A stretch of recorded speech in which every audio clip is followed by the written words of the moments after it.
నిన్న Pakistan, Turkey, Saudi ఏదైతే ఒప్పందం చేసుకున్నాయో ఆ ఒప్పందం విషయంలో సౌదీ అరేబియా పాకిస్తాన్కి ఒక విధంగా చెప్పాలంటే గట్టి హ్యాండే ఇచ్చింది. గట్టి హ్యాండ్ అంటే ఏదైతే ఈ ఒప్పందం జరిగిందో 2025లోనే జరిగింది కదా, నాటో ఇస్లాం కూటమిగానే మారుదామని చెప్పి. దీనికి సంబంధించి ఈ మూడు దేశాల్లో ఏ ఒక్క దేశం మీద ఇతర దేశాలు దాడి చేస్తే మూడు దేశాల మీద కూడా దాడి చేసినట్లుగే అని భావించాల్సి వస్తుందని ఒప్పందం ముఖ్య ఉద్దేశం. కానీ ఇప్పుడు సౌదీ అరేబియా స్పష్టంగా చెప్పేసింది పాకిస్తాన్కి ఎక్కువగా శత్రువులు ఎవరు? భారతదేశమే. భారతదేశం మాత్రమే పాకిస్తాన్ మీద దాడి చేస్తుంది. ఆ విషయం అందరికీ తెలుసు. కాబట్టి పాకిస్తాన్కి ఏం చెప్తుందంటే భారతదేశం మీ మీద దాడి చేస్తే ఆ దాడికి కారణాలు ఏంటనేది పూర్తిగా నివేదిక ఇవ్వాల్సి ఉంటది.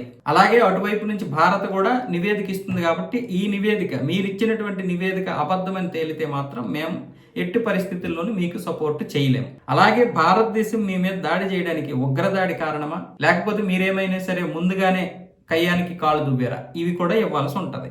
మీరు కయ్యానికి కాలు దువ్వి మీరే దాడి చేయడానికి ప్రధానంగా కారకులైతే మాత్రం మేమేమి చేయలేము. కానీ మా సపోర్ట్ మీకు ఉంటుంది. కానీ మీరు ధర్మంగా మాత్రమే యుద్ధం చేస్తే అన్న విధంగా సౌదీ అరేబియా ఉంటుంది. ఎందుకు సౌదీ అరేబియా ఉంటుంది మీకు తెలుసు కదా. సౌదీ అరేబియాకి ఇప్పుడు ప్రధానమైనటువంటి వనరు భారతదేశం. అది ఇప్పుడు టెక్నాలజీలోను, పర్యాటకంలోను, అలాగే మిగతా వాటిల్లో ముందుకు వెళ్ళాలని చెప్పి 2030 అనే ఒక విజన్ పెట్టుకుంది. ఈ విజన్కి భారతదేశం లాంటి దేశంతో అది గనక శత్రుత్వం పెట్టుకుంటే చాలా పెద్ద గండి ఏర్పడుతుంది.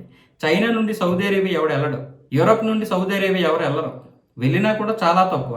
మిగతా దేశాల నుండి ఎంతమంది అయితే వెళ్తారో ఒక 30% ప్రపంచ దేశాల నుండి సౌదీ అరేబియాకి వస్తే 70% మంది ఒక్క భారతదేశం నుంచే వెళ్తారు. అది పర్యాటకం కావచ్చు, టెక్నాలజీ కావచ్చు, పని చేయడానికి కావచ్చు, ఏదైనా కావచ్చు.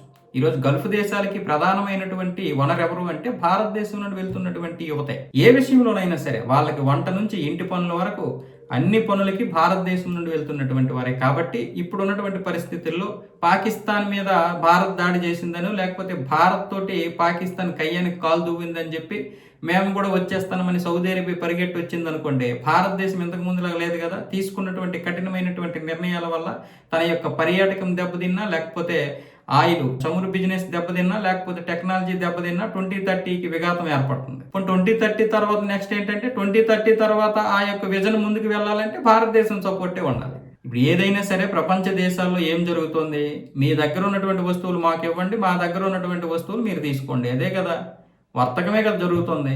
వస్తు మార్పిడి జరుగుతున్నా మధ్యలో ఇక్కడ డాలర్స్ ఏవైతే ఉన్నాయో, డాలర్లో, రూపాయిలో, రూబీలో, యువాన్లో ఏ ఉన్నా సరే వస్తువులు మార్పడం వల్ల కదా ఇవన్నీ వస్తున్నాయి. ఈ వస్తువులు మార్చడం వల్ల వస్తున్నటువంటి దానివల్ల నీకడ ఉన్న వస్తువు నాకు ఇస్తావు, నా దగ్గర ఉన్న వస్తువు నీకు ఇస్తావు. ప్రతి ఒక్కరికి ప్రతిదీ అవసరమే. మనకి చమురు ఎంత అవసరమో వాళ్ళకి వాటర్ అంత అవసరము, వాళ్ళకి మనుషులు అంత అవసరము, వాళ్ళకి టెక్నాలజీ అంత అవసరము, దాన్ని నడిపించే పని వాళ్ళు అంత అవసరము. పాకిస్తాన్ పేరు చెప్పుకొని ఈ రోజు ఏం చేయలేము. దాని దగ్గర అణ్వాయుధాలు ఉన్నాయి కాబట్టి ఈ రోజు సౌదీ అరేబియా దాని వెనకాల పడుతుంది. అణ్వాయుధాలు ఉన్నాయి కాబట్టి టర్కీ దాని మాట వింటుంది. అణ్వాయుధాలు ఉన్నాయి కాబట్టి ముస్లిం దేశాలు దానికి గౌరవం ఇస్తున్నాయి. లేకపోతే ఎప్పుడో పక్కన పడేసేవాళ్ళు ఉగ్రదేశం అని చెప్పి. సౌదీ అరేబియా దగ్గర ఏమొచ్చేసి డబ్బు ఉంది, టర్కీ దగ్గర ఏమొచ్చేసి డిఫెన్స్ టెక్నాలజీ ఉంది.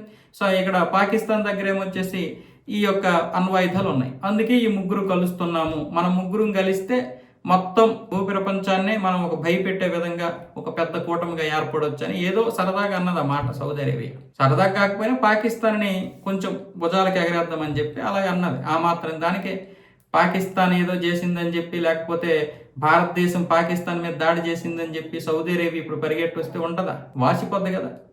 మనం యుద్ధం చేయాల్సిన అవసరం లేదు సౌదీతో. సౌదీ దగ్గర మనం చేయాల్సినటువంటి ఆపేసామంటే సరే అయిపోయింది దాని బతుకు. ఇప్పుడు మన జనాభా మనకు బలం, ఒకప్పుడు బలహీనత, ఈ రోజు అదే జనాభా బలం.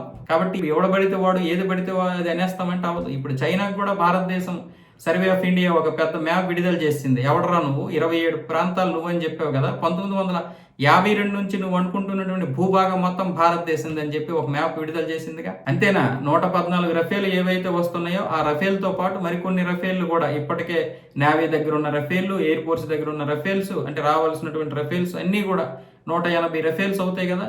వీటన్నింటినీ ఇప్పుడు అటు సగం ఇటు సగం మోహరిస్తుంది.